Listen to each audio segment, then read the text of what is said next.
lightning and the thunder. But after all these years, I'm still scared of thunder. It's time for Middays with Thunder with Mitch Nellis, broadcasting live from the 1250 AM and 1057 FM The Fan Studios, powered by the Potawatomi Sportsbook.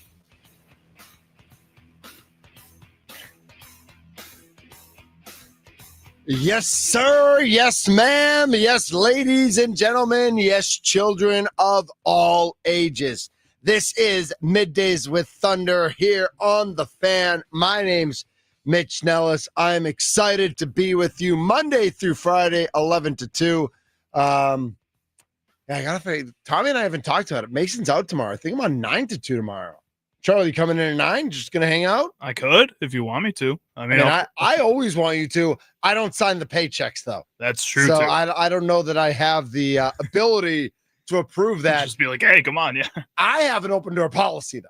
All right. Like, if you ever want to pop on or pop in, you go right I ahead. could at least call, something of that nature. Text Exactly. in, maybe. Yeah, there's no rules. There's no rules. Oh, it looks like Sparky just texted me. He's doing the 9 o'clock hour.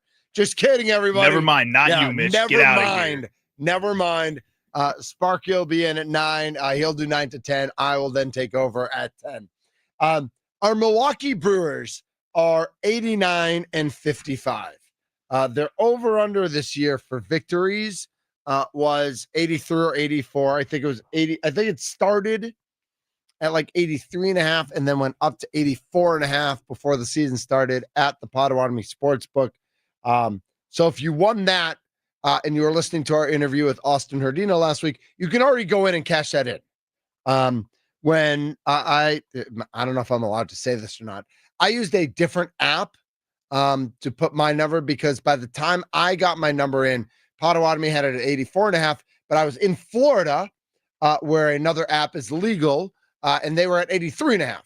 So I put some coin on it and I already cashed that out. That's already in my account. I think I told Mrs. Thunder that I'm taking myself she's out of town this week. So I told her I'm taking myself out for a steak dinner this week. But not her. She's in New York City. Oh, fancy. But, yeah, exactly. She's Probably all fancy. Lots of great steaks out there. Yeah. She's all fancy and stuff. But 89 and 55, 5.5 games ahead of Philly, 7.5 games ahead of the Chicago Cubs. Absolutely in control of their own destiny and in control of others' destinies as well. But it's been a fantastic season.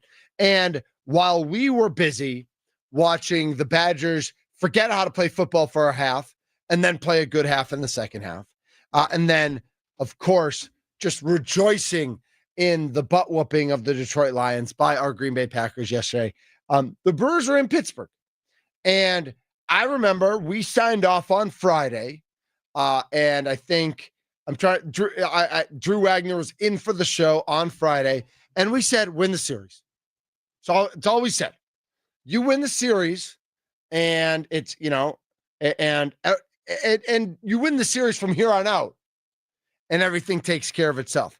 As we said, if the Brewers go 8 and 10 the rest of the way, the Cubs have to go 16 and 3. Okay? Can the Brewers do better than 8 and 10? Probably. Can the Cubs do worse than 16 and 3? Probably. So we're probably okay here in the NL Central. Okay? We'll talk about the Phillies when we need to talk about the Phillies. The Brewers do have the tiebreaker over the Phillies, though, so that does help as well. They did not have it over the Cubs. They have it over the Phillies. They have it over the Dodgers, not over the Cubs. But the Brewers didn't take 2 out of 3. They didn't win the series. They swept the series, which is unbelievable. And so I go to my friends at the 4-Letter Network at their website, and they've got an article out because, everything they do is both informational and clickbait, right? Like that when they write articles. Yeah, I would say so. It's both. And so it's why the 14 teams that are still in playoff contention, why they can win the World Series and why they can't. And so for the Brewers, they have real or not, the Brewers don't hit enough home runs to win the World Series. Years ago, in explaining why Billy Bean's Oakland A's had failed to advance to the World Series, Joe Morgan argued that teams have to manufacture runs in the postseason. The A's played station to station, drawing walks and hitting home runs. If you sit and wait for a 3-run homer, you're going to be sitting there. Well, Joe Morgan would have loved the Brewers' postseason chances. They do not rely on home runs. They are 19th in the majors. despite ranking second in the majors in runs scored. First of all, think about that. The Brewers are second in the Major League Baseball in runs scored and are 19th out of 30 teams in home runs. That's pretty nice. Yesterday, they beat the Pirates 10-2 and did not hit a home run. They did not hit a home run yesterday, and they scored 10 runs against Pittsburgh. Doesn't get much better than that. Yeah. Apparently, though, Joe Morgan was wrong with his analysis. Home runs are a key to postseason success. Here's the record for teams that out-homer their opponent in the past 4 postseasons. In 21, they were 25-2. In 22, they were 22-6. In 23, they were 25-3. In 24, they were 23-8. Teams are 95-19 the last 4 seasons when hitting more home runs than their opponent in the postseason. It's a little misleading because there have been 47 of those games where there's an equal number of home runs. So if you do not out-homer your opponent, you've still won 66. You will have won 66 of 161 games, 41%. So this is real that the Brewers will have issues with home runs in the postseason. The question is, can the Brewers hitting hit well enough to overcome that stat, which is a real stat? It is a real stat that the Brewers are going to have to deal with. And is their pitching good enough to hold down the other teams that they can win a number of 3-1, 3-2 games in which they don't score 4 runs? Because in the regular season, we all know how magical that 4-run number is. But in the playoffs, it might be tougher to get to 4 than it has been in the regular season. It might be. I think with the Brewers pitching staff, as long as they're healthy, as long as going into the playoffs, they have at least the majority of their guys in that bullpen, in that starting rotation, then I think that rotation will be okay and the pitching will be okay. The bats, I'm not as confident about, but I'm more confident than I was last season going into the playoffs. And last season, they had bigger power stretches where they would have the Willy Adames 3 home run games or the grand slams back to back and just constantly having those moments. This year, I'm a lot more confident in the Brewers' clutch hitting in those types of moments and their clutch power in those types of moments. And I think that's what's going to help them a little bit and why I'm more confident than I think I was last season going against a team like the Mets, who are so reliant on power that when it came down to those clutch moments, they had clutch hitters who were just consistently hitting for power. This year, I feel like guys like Bryce Terang are going to be able to pick it up if the Brewers need it. I feel like guys like Blake Perkins has shown so far this season since he's been healthy that he can come in and pick it up. And Andrew Monasterio is the last name. Like just all these guys that are just random names, it feels like sometimes are all picking it up at some point here. That's why I'm more confident in them. In the last 7 days, the Milwaukee Brewers as a team have an OPS of 763, where the league average is around 720. Their batting average is 266. They only have 5 home runs as a team in the past 7 days. So the home runs have cooled off. Of course, Bryce Terang has one of those. Jake Bauers has one. Isaac Collins has one. Caleb Durbin has one, and Jackson Chourio has one. When you look at the regulars, Joey Ortiz has the worst OPS in the past week, and that's Joey Ortiz. Jackson Chourio is the next worst. So they've continued to win. They've won the last 3. They did lose 2 out of 3 to Philly. So I guess in the last 7 days, they are 4-2 in those games. Bryce Terang has continued his torrid hitting. Andrew Vaughn has been super hot, and Jake Bauers just absolutely exploded in Pittsburgh. Those are your top 3 guys. Isaac Collins has hit very well. Sal Frelick has hit well. William Contreras has also hit well. They are a team that scores runs and gets hits in clusters. And they are a team where hitting is a little contagious. Jackson Chourio needs to get a little sick, like the other guys are, because he's been a little unwell at the plate. But the Milwaukee Brewers as a team, when they hit, it seems like they pile on and pile on and pile on. They all feed off of each other. I think that's kind of the biggest thing that has led them to this point in the season where we are so confident that they're going to win the NL Central, where we are confident in their ability to make a difference in the postseason, despite not having the stats there. It's because they've all been able to pick each other up. Bryce Terang's been able to pick people up. Again, when Joey Ortiz went down with that injury, Andrew Monasterio stepped in like there was no difference in that lineup at all. I mean, everybody finds ways to step up when they're needed. I think that comes from the manager and Pat Murphy and kind of this aura that he's built in the clubhouse for this team to always think that they're the underdogs and always think that they need to step up and prove themselves, even though at this point in the season, they don't really need to prove themselves anymore. 414-677-1250 is the Nikolai Law Fan talking text line. 414-677-1250. Can the Brewers have postseason success even with a lack of power, even being ranked 19th out of 30 teams, when we read that if you don't out-homer your opponent in the playoffs over the last 4 years, you win 41% of the time. And so that's a pretty big number. 60-40 is a big number that the Brewers will have to overcome on a game-by-game basis. And is the Brewers pitching good enough to keep the other teams from homering so that the Brewers do at least, if it's 0-0 in a game or 1-0, the Brewers get a home run, that one home run could be enough. That the Dodgers or the Cubs, who all have, the home run, when we talk about home run hitters, those are teams that absolutely hit home runs.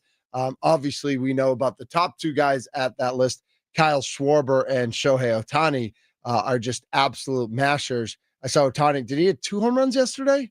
Is that right? 2 home runs. Yep. And Cal hit one. The Seattle Mariners scored. When Big Rumble and I were looking at the scores yesterday and we saw that Seattle scored 18 runs, I said, how many home runs do you think Raleigh hit? She's like, I don't know, 7. I'm like, ha. I said, but he did homer. Had to have at least one. Right. And he's up to 53. Just nuts. Yep. Just a crazy, crazy number. 414-677-1250. Do you trust this Brewers offense to be able to group the hits together the way they have this year, to be able to step up? And you look at what they've done in the past week with a 763 OPS. That's with Chourio at 404 and with Yelich playing 1 game. And of course, we are all keeping our eyes on Christian Yelich. What is going on with his body? What do they need to do to get him right? And a sweep like Pittsburgh only makes things better, right? Because that's more days off that you can buy. The bigger lead you have over the Cubs and over the Phillies means the more days you can give Christian Yelich off. And then maybe he comes back the last week of the year, and how do you and then you need to figure out how to get him hot again, how to get him rolling.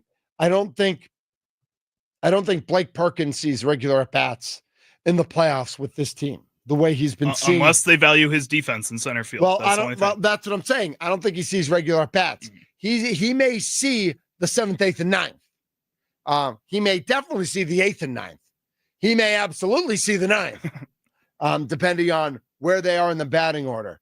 But with Frelick and Chourio and Collins, you got to, you figure out how does Yelich fit in there. I mean, the way Bauers swung the bat this week, going 7 for 17, scoring 6 runs, 6 RBI. He hit a home run. He had 2 stolen bases this week as well. You want that bat in the lineup, but again, Bauers isn't a bat you're moving other guys to get into the lineup. He's in the lineup now because Sal's a little banged up and Christian's a lot banged up. And at some point, they're going to have to find a place for Reese if they want to get Reese going at all. I mean, we're September 8th already. Reese, I think, is cleared to come back. They need to figure out, does Reese have, with Vaughn getting hot again, is there a spot for Reese on this team? There's a spot for Reese, and it's Jake Bauers' spot. I mean, right, but Bauers is a lefty who can also play the outfield a little bit. It. Reese isn't Reese. How are you balancing Reese and Vaughn where you can balance Bauers a little bit there against a really tough right-handed pitcher? If you're looking at Reese and Vaughn against a really tough right-handed pitcher, that's 2 righties. I guess I would say I would lean on Reese. I would say Reese faces the tough righties, Vaughn faces the lefties, and then you figure out the mediocre to bad righties, which you don't really see in the playoffs. Right. But so it's Reese against the righties and Vaughn against the lefties, almost in my mind. Would you rather have Reese? The question then is, would you rather have Reese against the righties or Bauers against the lefties? That's the conversation I think they need to be having right now. I think so. And I think that's an understandable conversation. At the same time, I don't think they want to overcomplicate it either. I think right now you already have a difficult decision to make in the outfield, like you're talking about, with a Blake Perkins getting kicked out of the lineup, who's had a bigger sample size now since he's come back than like a Jake Bowers has.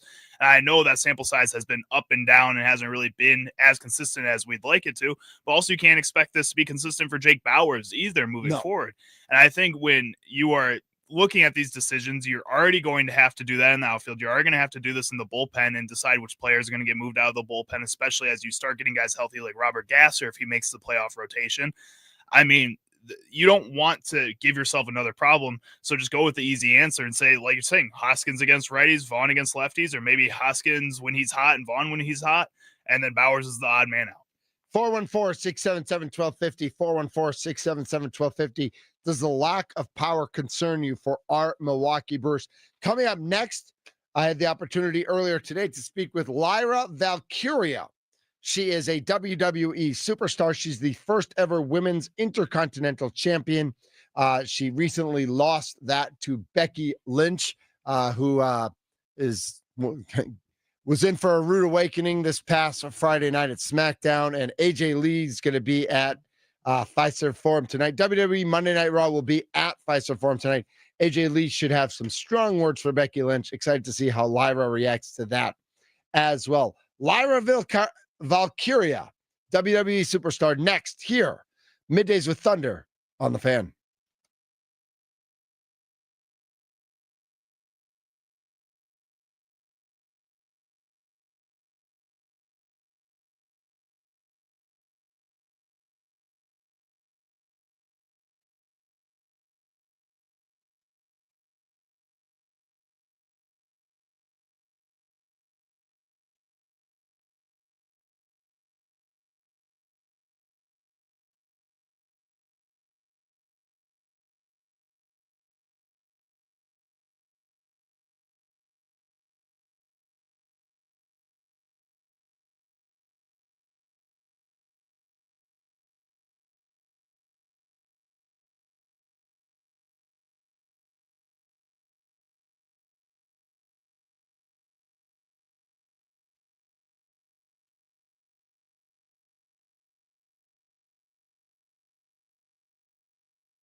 Continuing Middays with Thunder here on The Fan, 1250 AM, 105.7 FM, The Fan.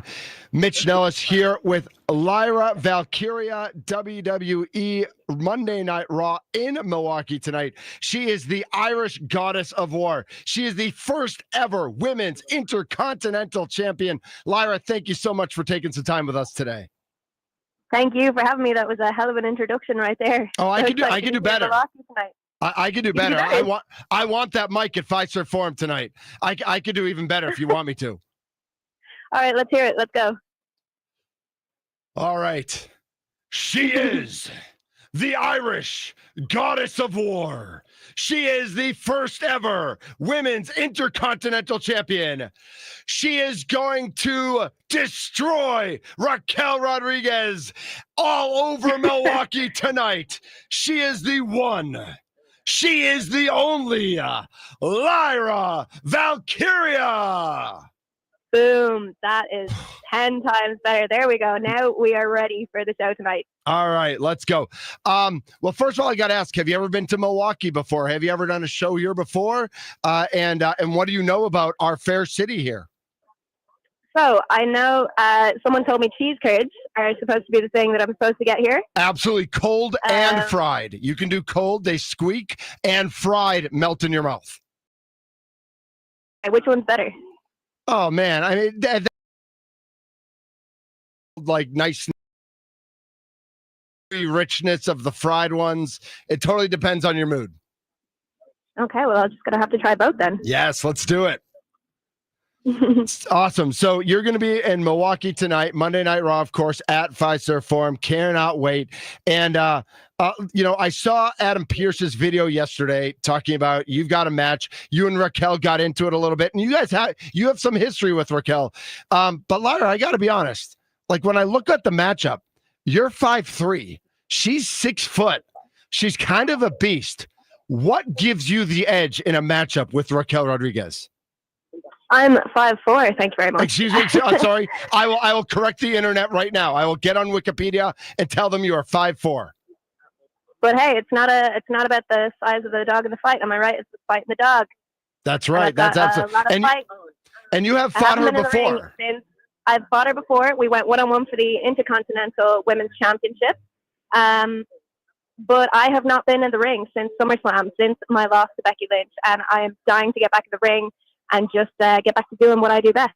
And we can't wait for you to be in the ring tonight at Fiserv Forum.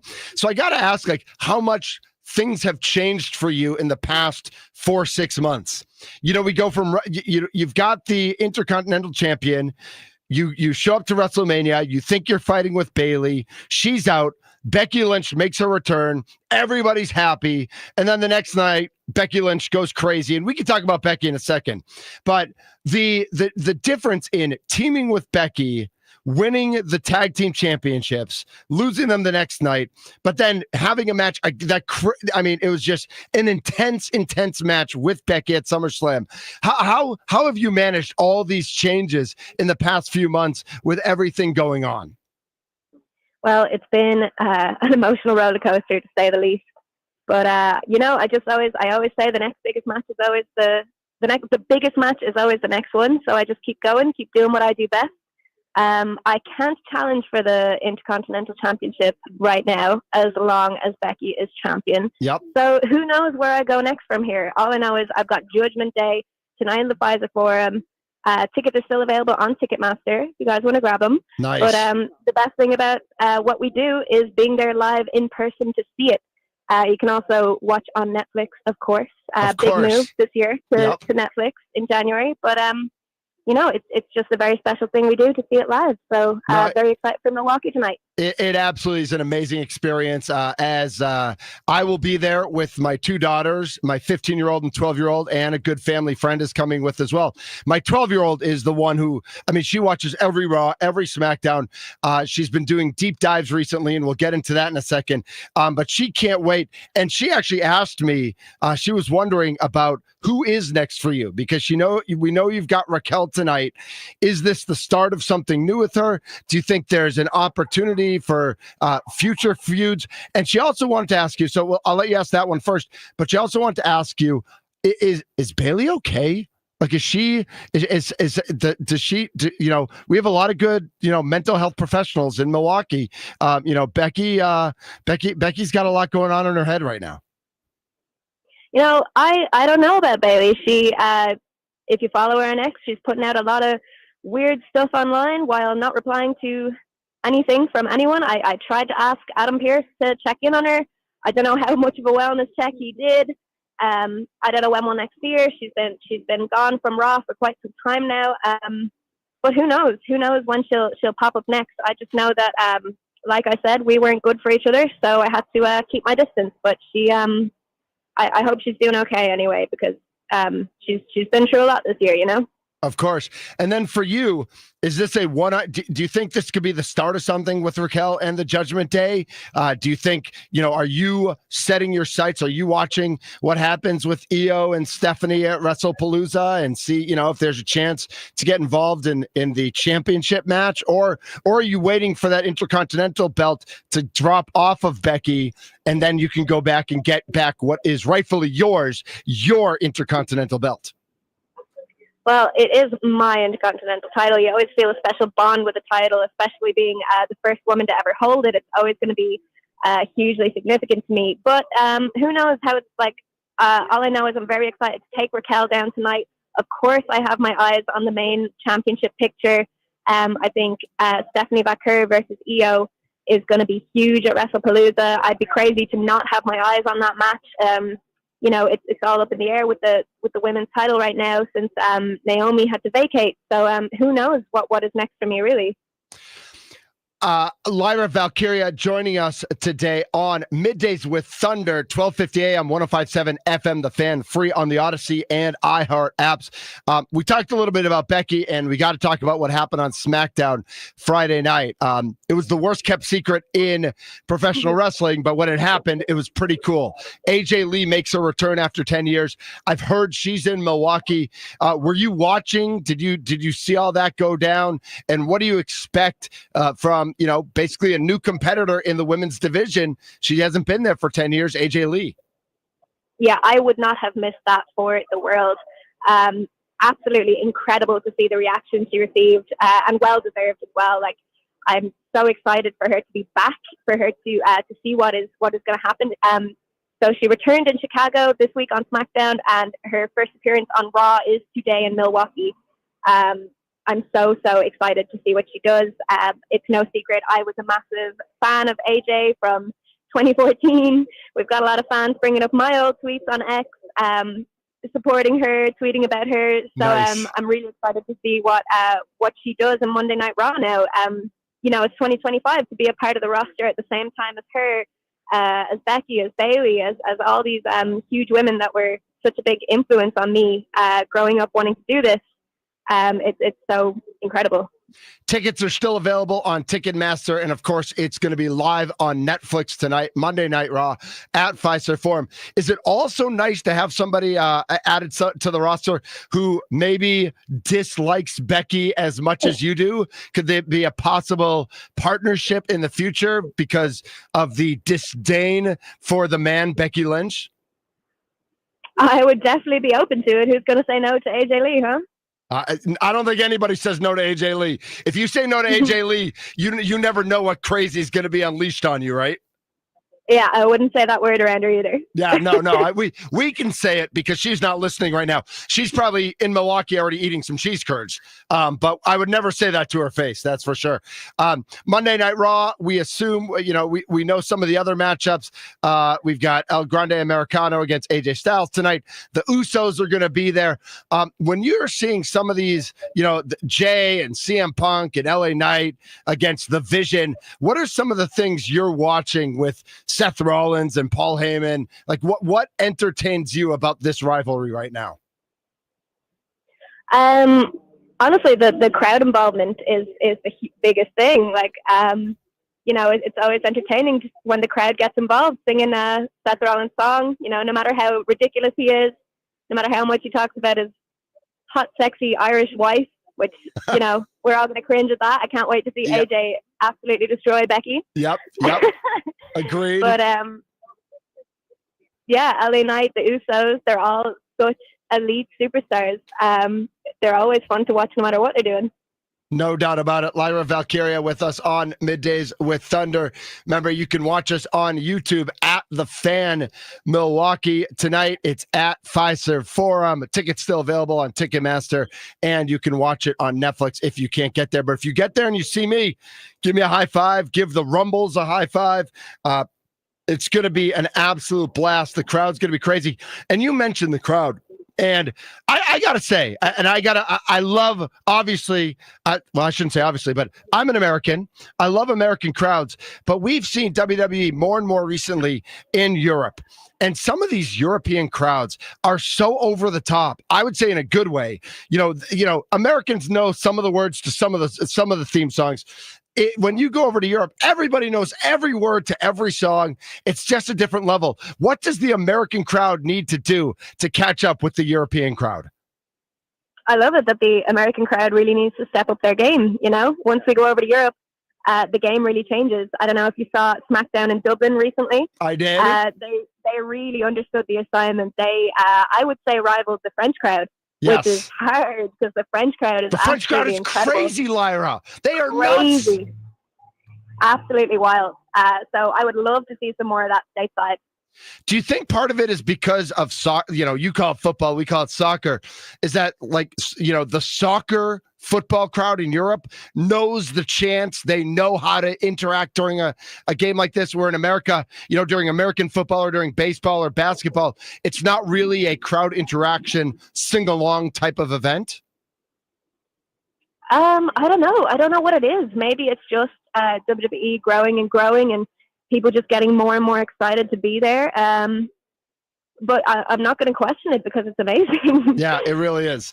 And we've got all the cues to sing along with your song tonight as well. We can't wait for that.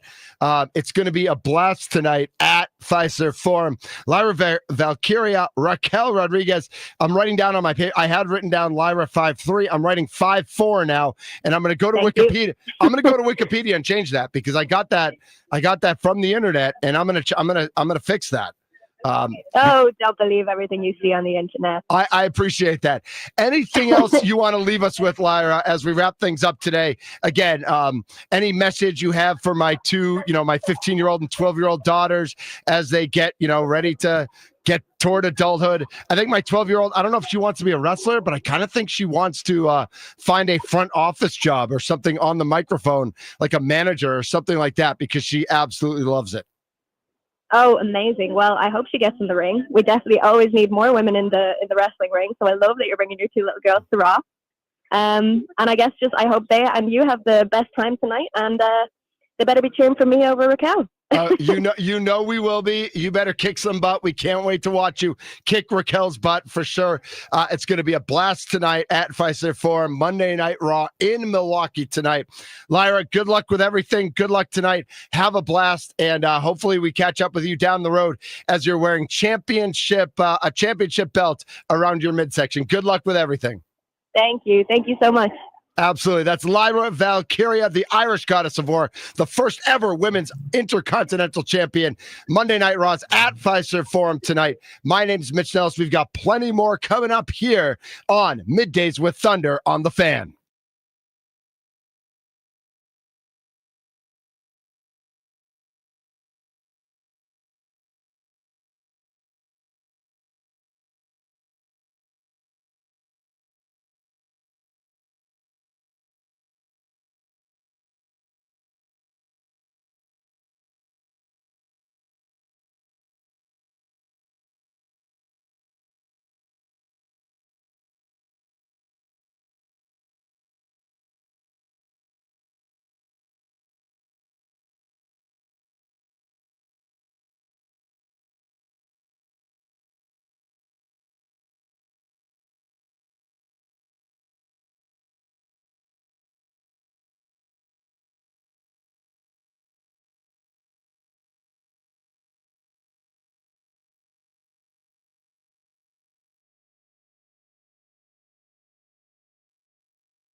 This is Middays with Thunder. I'm Mitch Nellis on the Fan, 1250 AM, 105.7 FM, free on the Odyssey app, free on the iHeart app. Wherever you listen to your podcasts, that's where you can find us. Just search Pack a Day Radio, search Mason Crosby Show, Wisconsin Sports Daily, served up by Wendy's with Steve Sparky Pfeiffer. Was that my walk-on music?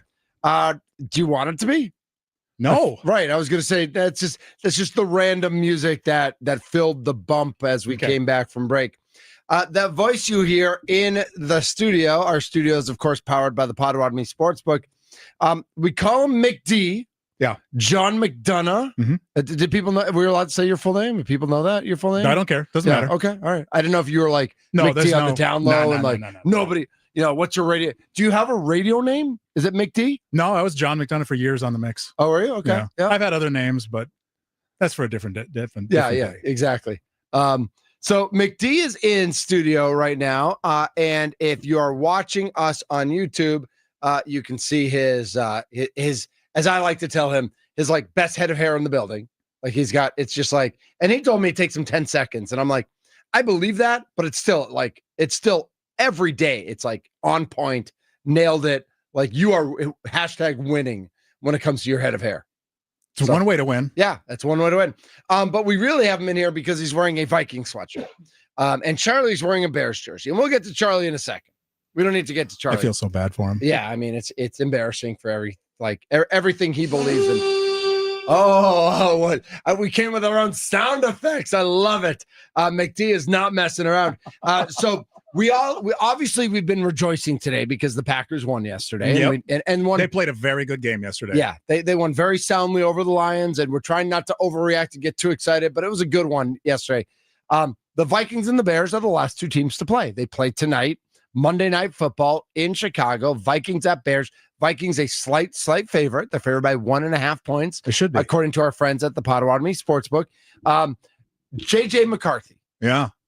He is making question mark. You should ask that question. He's playing his first meaningful game. They just had this up on the screen. I think in 609 days or something like that. Uh-huh. What do you expect to see from JJ McCarthy? As a true Vikings fan, I fully expect to see a big question mark on the field because he is 63-3 in his career. That sounds like a really good record, which is usually the kiss of death. What I was going to say, what's his professional record? It's 0-0. Yeah. So we just don't know, right? Yeah, we have no idea. I'm going to be patient. Yeah. If he craps the bed tonight, it's game one. Yep. Jitters, nerves, call it what you want. On the other side of the ball, the starting quarterback for the Chicago Bears is Caleb Williams, of course. And I assume, when they say the enemy of the enemy is my friend, we're not friends as football fans, but I think we can all agree that it's fun to make fun of Caleb Williams. It's easy to make fun of Caleb Williams. Isn't it? As it's been for some of the Vikings quarterbacks over the years as well. Sure. Yeah, but we're just talking about right now. Yeah. Again, JJ McCarthy, the question mark. Caleb Williams showed some flashes last year, might be okay someday. But I'd almost say he's also a question mark. And that's my problem with Bears fans is Justin Fields wasn't necessarily bad yet. Yeah. He was a question mark, and Bears fans anointed him as the best quarterback. And I feel like Caleb Williams is still a quarterback, but Bears fans are already anointing him as this champion among men, and he's going to be their guy. And I know there was an article that last week that maybe showed that there are some rough patches still to be mended about how the coaches needed to baby him and he didn't really know what he was doing. I don't know. I as a Packers fan, I think you as a Vikings fan, I think we're still happy that Caleb Williams is there and that he's not he didn't come in and blow the league away last year. No, nor did Justin Fields during his time. Right. And some would argue Love either. Yeah. Right. Yeah. And and we would say yet, but I think he had an amazing half season 2 years ago. Sure. Right. He was the second half of the season 2 years ago. He was one of the 5 best quarterbacks in the league. Yeah. But the first half of the season, he wasn't. And last year, yes, all right, so he had a knee, but he played the whole season, and he was okay. Yeah. He was okay last year. But you guys have been spoiled. The Packers fans have been spoiled for 3 decades. Since 93, 92, 93. Right. Yeah. So they just assume a lot of stuff. Kind of like the Bears fans. They just assume a lot of stuff. Yeah. And they think it's going to go different than it's actually going to go. On Friday, I couldn't contain my excitement. I was so excited for Sunday, for 3:25, for kickoff. Yeah. Are you feeling that? Is that what you feel today? Like, There's some trepidation. Are you excited for this game? I'm very excited because of the future of the Minnesota Vikings. As a Vikings fan, we've always dug in other people's dumpsters. Yeah. My entire life, all we've done is dug in dumpsters. This time, we're getting one fresh off the conveyor belt. Yeah. So we'll see what happens with that. And as a true no Vikings Kirk Cousins, fan, no Sam Darnold. No. As a true Vikings fan, I'm going to sit tight and I'm going to be patient because even Warren Moon and Randall Cunningham, who had amazing great success with the Vikings, weren't Vikings guys. No, they came up through other organizations, right? And you got them kind of at the tail end. So we'll see tonight. I'm cautiously optimistic, but I'm also a realist that he's a young guy. He got hurt last year. This is his first NFL game ever. And if I've learned anything watching football throughout my life, it's that college is not the same as professional. Oh, you find a lot of different players. Charlie, write that down. I got it. That's good. No, all right, you can make a note on that. It's a true story. Well, and we're going to find out tonight as well. Oh, come on. Where's my button bar? I'm fired. Do you have a button bar on your phone? I just have one big purple button. I love it. What besides JJ McCarthy? What are you looking for? What should we be watching with the Vikings? I mean, who can step up in the place of Harrison Smith? Okay. How good of a game is JJ going to have? Yep. Is he still a little banged up? Is he is he okay? I think he's about as banged up as Micah Parsons was last night. I think he's banged up to make other teams confused. That makes sense. Every time you think he's hurt, he comes back stronger and better than ever. He's really, I don't know if you know this or not, McD. He's really good at football. He's not too bad. No, he's even as a Packers fan, it's fun to watch JJ out there. And 5 receptions tonight, he will make a couple of records. Oh, is that right? Quickest to 500, I believe. Okay. He'll join a club of the other players who have made it to 500 within 6 seasons. Okay. So we're going to watch him. Yep.